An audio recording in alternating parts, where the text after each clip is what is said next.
Hello friends, this is another tutorial in the series of DHTML. In this tutorial, we will learn about variables and functions in DHTML. A variable is a volatile storage. A variable in DHTML is declared by the keyword where. First, we define JavaScript block and then define a variable name is equal to John. That's it. It defines a variable having name the value of John.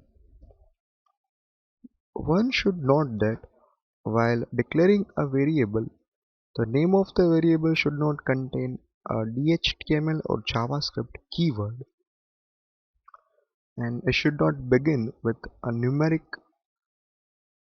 letter. It can contain underscores although. So this is how we define variables in DHTML. Then comes the function. A function is basically a block of code which is executed when it is called. So it is a reusable part of the coding. So it is a good practice to use functions in your coding.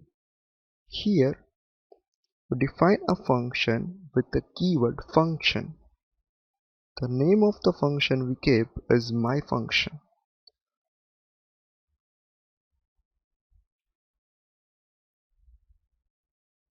And that's it.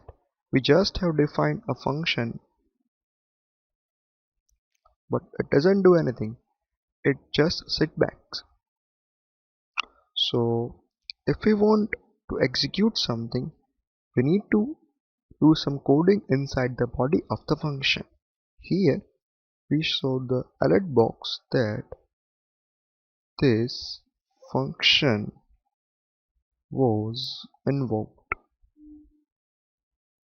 Alert box is shown when we call the function. Then we close the JavaScript tag. Inside the paragraph element, we put a button. On clicking the button, my function gets executed. Button by default has an on-click event. Button says click me, and then we end the button tag. Then we save the file and preview it in a browser. Here, when we click the button, it will call the function and show an alert here. So the function was invoked. So this is how variables and functions work in DHTML. Thank you.